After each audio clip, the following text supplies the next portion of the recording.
Before alarm clocks buzzed and screens lit up the dark, a different kind of morning ruled America. In the year 1920, a typical day in the life of an ordinary American unfolded with a rhythm shaped by sunlight, manual labor, and human connection. The nation stood at a crossroads. World War I had just ended, industrialization was accelerating, and modern conveniences were beginning to appear, yet daily life still relied heavily on traditions that would soon fade into history. As dawn broke over a small Midwestern town, the sound of a rooster often replaced the need for an alarm clock. Houses were modest, usually built of wood with coal stoves or fireplaces providing warmth. Electricity existed in cities but was far from universal, and many families still depended on kerosene lamps for early mornings and evenings. A father might rise first, washing his face with cold water drawn from a pump or basin, preparing for a long day at the factory, farm, or railroad yard. Workdays commonly stretched 10 to 12 hours, and punctuality was essential. Being late could mean losing a day's pay or even one's job. Breakfast was simple but filling. Eggs, bread, oatmeal, or leftover stew were common, accompanied by coffee for adults and milk for children.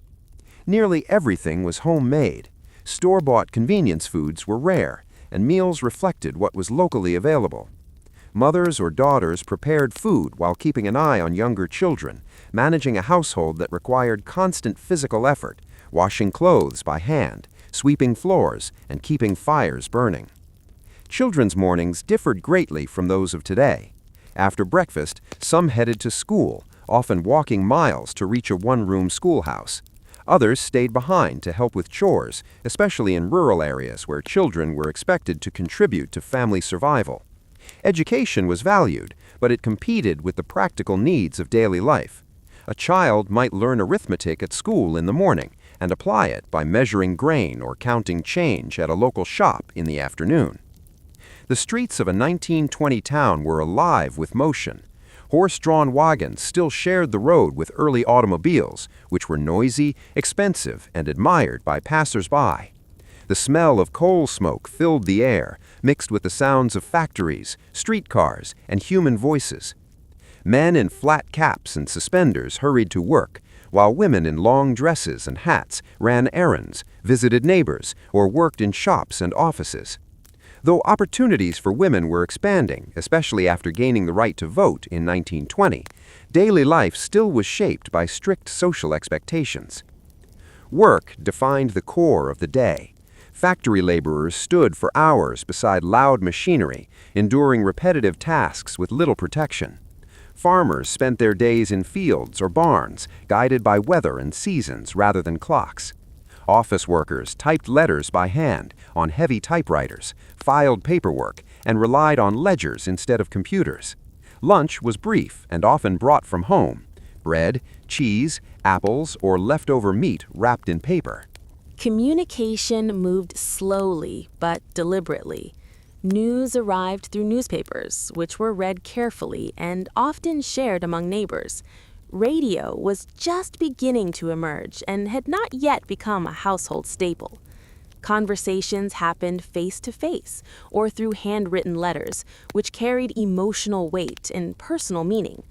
A letter from a distant relative could be read and reread, treasured as a tangible connection.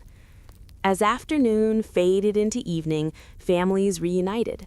Children returned home, dusty and tired, sharing stories of schoolyard games or small adventures. Supper was the most important meal of the day, bringing everyone together around a table. There were no televisions, no phones to distract attention. Conversation filled the room. Discussions about work, local events, and hopes for the future. Elders shared wisdom, and children listened, learning values through stories rather than screens. Evenings were quiet but rich. Some families read books or newspapers aloud. Others played music. Pianos, fiddles, or harmonicas were common sources of entertainment. Board games, storytelling, or simple conversation filled the hours before bedtime. Social life often extended beyond the home, with neighbors visiting one another or gathering at community halls, churches, or town meetings. These interactions strengthened bonds and created a deep sense of belonging. Health and hardship were constant companions. Medical care was limited, and many families relied on home remedies and local doctors. Life expectancy was shorter, and illness could be devastating. Yet, resilience was woven into daily existence.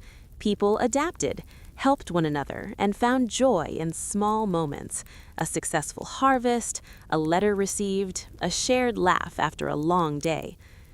By nightfall, oil lamps were extinguished and families retired early, knowing another demanding day awaited them. The quiet of the night was broken only by distant train whistles or the wind moving through trees. Sleep came not from exhaustion alone, but from a sense of purpose fulfilled.